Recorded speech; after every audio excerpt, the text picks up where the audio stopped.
Welcome to Great Notley, a brand new housing development on the outskirts of Braintree in Essex.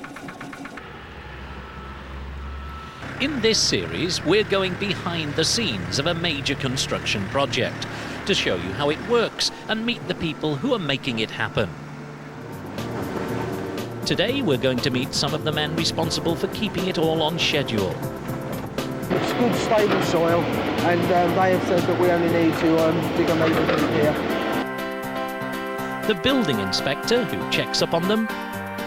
Well, what I need to check is that what I have on the plans here is what I have here in the ground.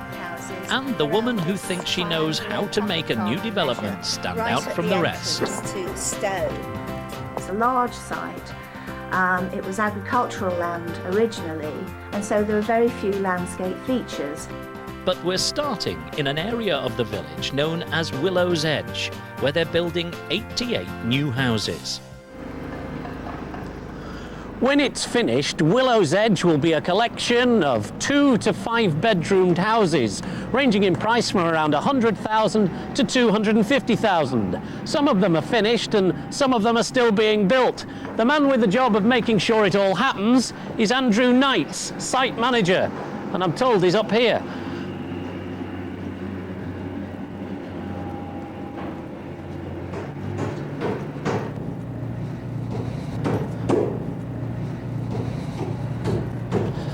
So what's your job as the manager?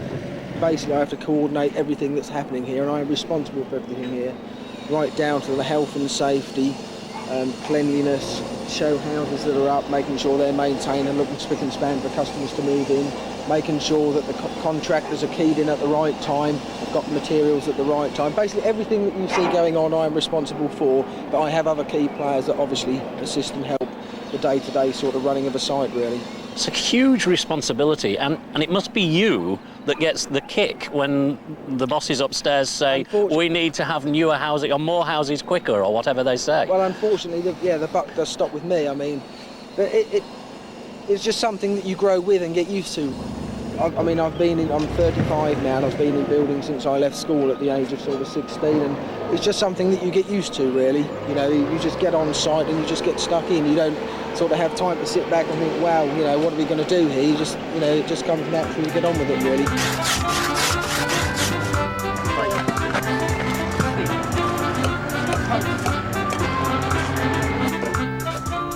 Sometimes you are faced with problems, but you get over them. What sort of problems? You can always draw something on a drawing which looks very, very nice, but to try and implement that sometimes on site with the physical materials you've got is sometimes difficult, and you'll have carpenters come over saying, I can't get this porch to work, the drawing is showing it this, that, and with the dimensions of the fascia we've actually got, it's not quite working, what do you suggest? And you come up here and you have a look at it and you sort it out. Like I say, it's just things that happen and you deal with on a daily basis, really. I think rather you than me, mate. Well, you've obviously got a lot on your mind because you're having to deal with huge projects, but I'll leave you to get on with it. OK, nice to see you anyway. Thank you. I'll Nice to catch see up with you again. Good luck. Thank you. Well, work is about to start on plot 113 on Willows Edge, which, when it's finished, will be a 4-bedroom, double-fronted house. The lines of the walls have been marked out, ready for digging. Now it's time to start work with Clive and the groundwork team. We're waiting for the dig sheet of the engineer, and when he's got them sorted out, then we'll make a start.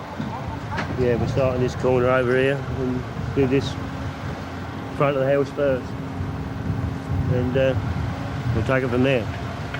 Normally you can get a house out in the morning, and that's usually a metre dig. Because depending on the conditions, if you've got ballast in the bottom and it starts caving in, you've got to shore it all up, and that's going to take up to a day or so. Don't break no records.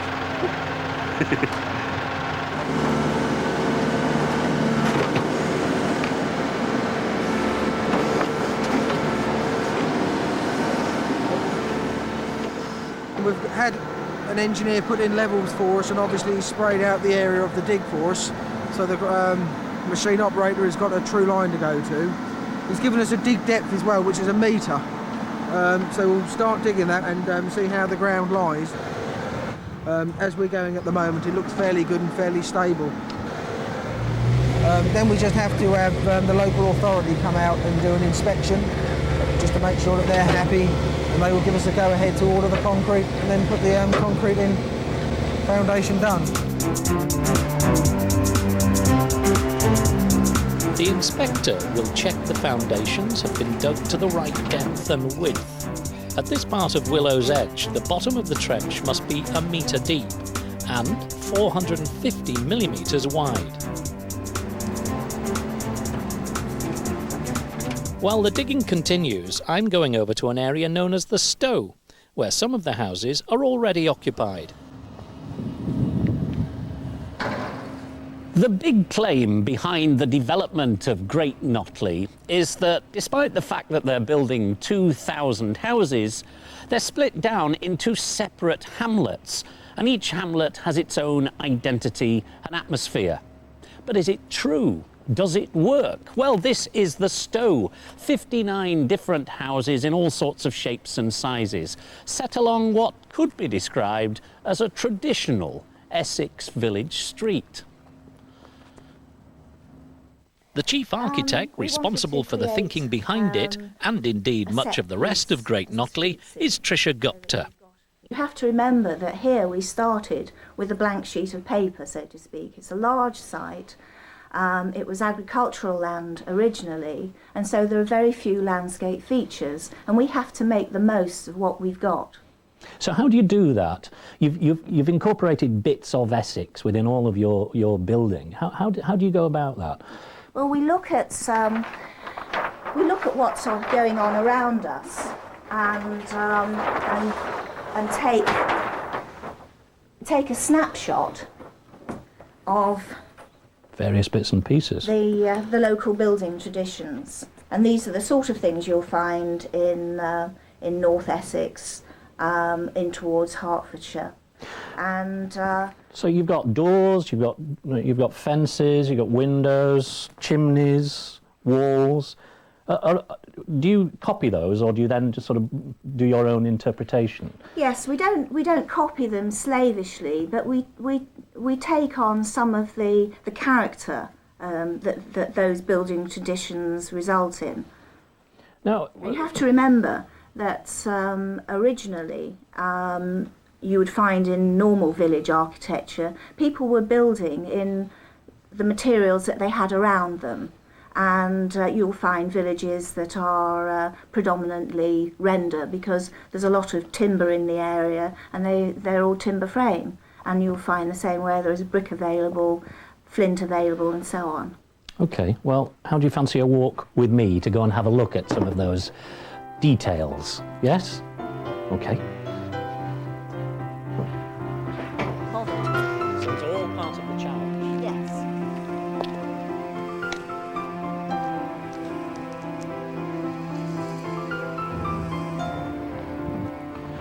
Trisha, what are these? This is part of a composition designed around the entrance to the Stow. They reflect the character of almshouses, which would have traditionally been in a formal layout. Why? Why did you decide to do almshouses? Well, it provides a contrast to the other buildings. Right. And they were very much part of the street scene in a village or a town. What you have to remember is these are modern houses.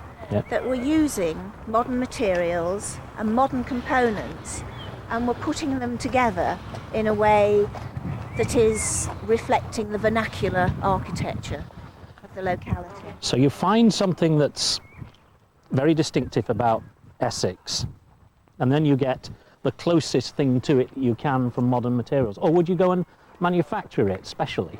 No, these are all off the shelf, so to speak. Windows and the doors are, but it's the way you put them together that is more important. And if you just put a straightforward window set back in the render as we've got here, without having the little washboard detail on the top, then it would look quite different from taking care that we have done to put in a very traditional detail. And that's something that's typical to the area, is it? Yes, it is, yes. Tricia talked to me about the decorative plasterwork on the bays of some of the houses in the Stow. It's a traditional form of decoration, typical to East Anglia, known as pargeting.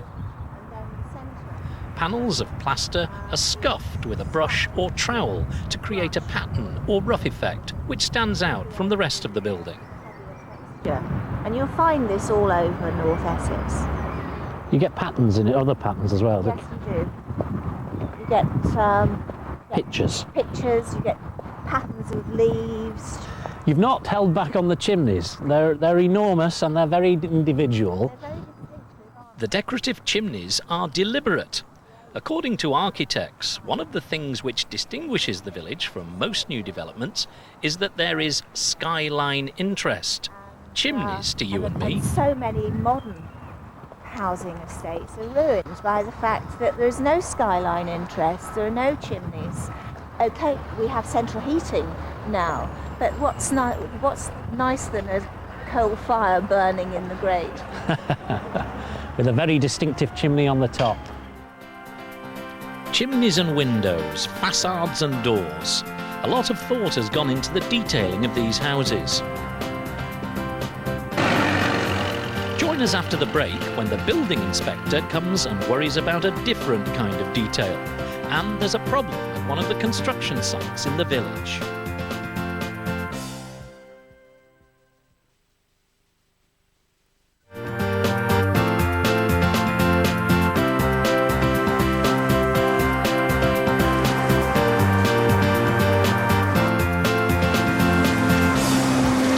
Welcome back to Great Notley. Now, as you can see, I'm just outside the village at a concrete works. Great Notley uses tons and tons of concrete, but it has to be tested.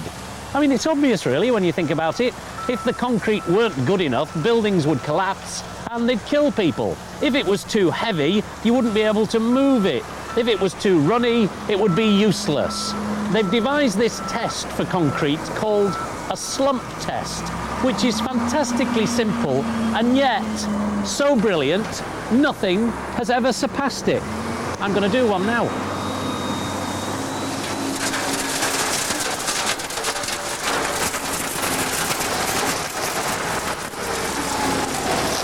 One wheelbarrow full of concrete. This is Owen Giles, and you're going to test it, aren't you, Owen? That's right, yep. It's called a slump test. Yep. So you're filling up a cone. Yep, we fill the cone up in 3 layers. And at each layer, we have to tamp it down 25 times in each layer. 25 times in it. Why 25 times? It's just a given rule. It's a given rule, it's the British standard.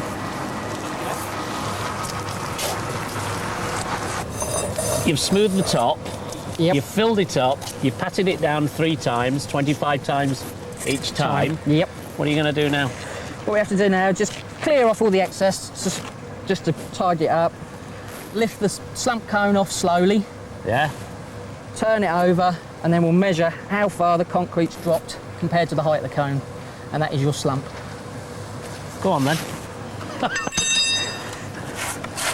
I mean, I suppose this is quite scientific, although it's very simple. It is very simple, but it's the best way for a guide of what you have. You've taken this off, you've turned it upside down, and there's quite clearly already a drop, That's right. which is what? Going to be about, I don't know what it'll be in centimetres, but you go from the highest point, do you? You go from the highest point of the concrete to the underneath of the bar, Right. which you just measure. It's about half an inch. So what does that measurement tell you about this concrete? That is actually a dryish concrete. So if it's wetter, it would have slumped further down. That's right, yep. The wetter it is, the further it goes. This simple test is critical to the building industry. Site managers are able to order different concrete mixes for different jobs. For strength, a dry mix with a small slump. For easy working, a wetter mix with a larger slump. The slump test is their way of knowing they're getting exactly what they want.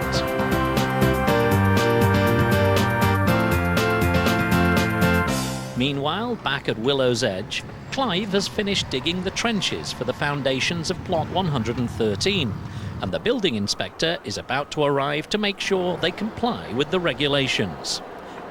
Right. She's called Eileen McCutcheon. Right. So we've got a slight change in the sort of soil condition just at this edge here, where it goes from a sort of medium shrinkable into a sort of slight sandy soil. What we'll have to do here is we'll need to just put some steel rods across to take into account the slight change in soil condition. But the depth we're looking for here is 1 metre, and we're just over 1 metre, so that's fine. Well, the ground is all fairly consistent, sort of medium plasticity clay, isn't it? Yeah, it's only that one spot. Uh-huh. Okay, we'll have a look at that. Right. This one here.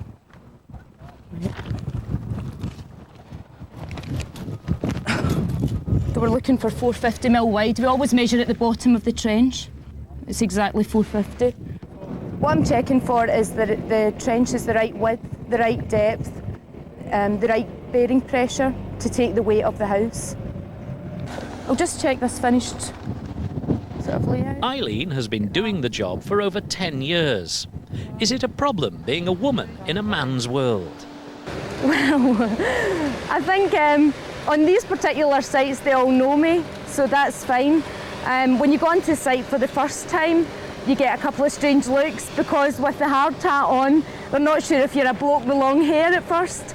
But once you get past that, at the end of the day, the men are only concerned that you're going to be here when they need you to come and look at things. And as long as you do that and you're able to give them the advice they want and, you know, be able to know what you're looking at, then they don't really care who comes out. It doesn't matter.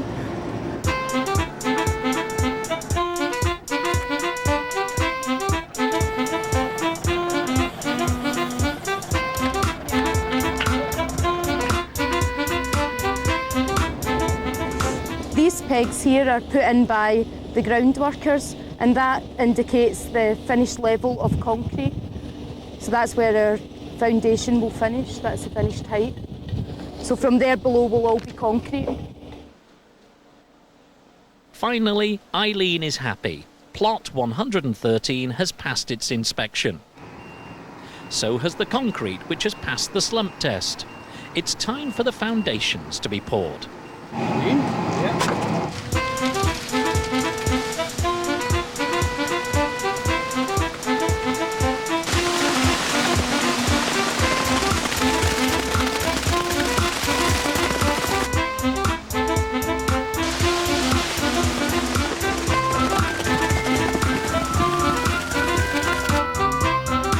The concrete is tamped down to force out the air.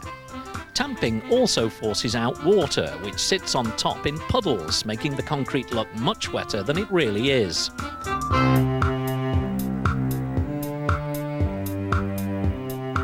If all goes smoothly, it should be possible to start building on the concrete in 2 days, although it won't reach its full strength for about a month.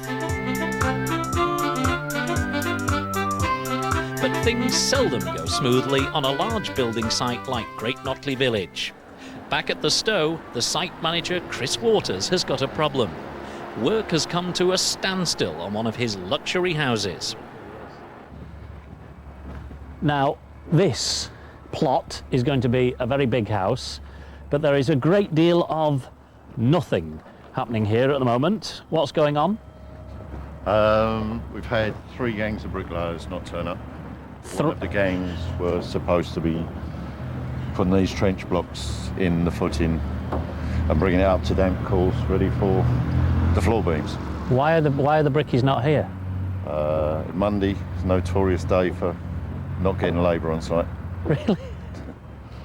So they just don't turn up for a day. Don't they get sacked, or do you just need so many brickies that you have to employ them? No,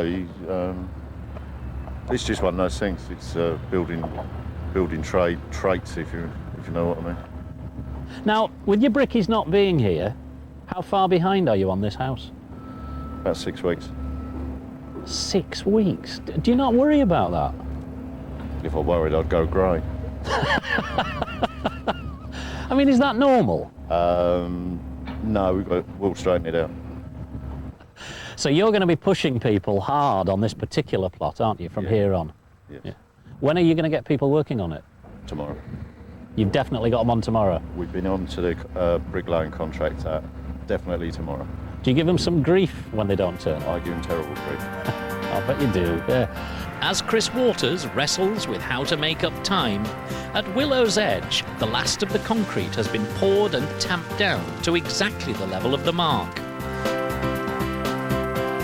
Eileen McCutcheon can now fill in the logbook, which is kept on every inspection she makes to the site. Okay, the book's on the desk over here, so we'll just get this filled in.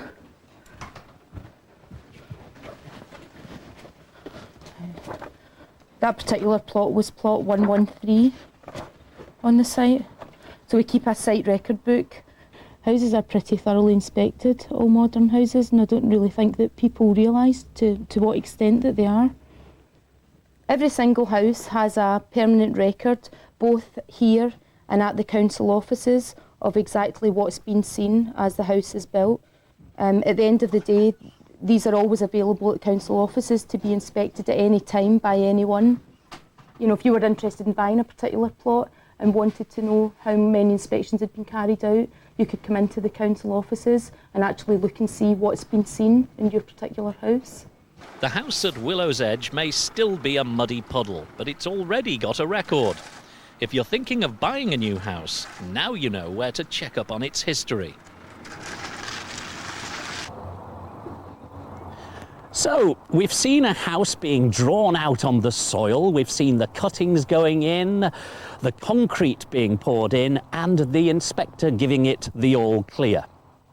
That's it. Channels of concrete. Not a lot to show for all that work, but in the next phase, this becomes a house. Join us next time when the story continues.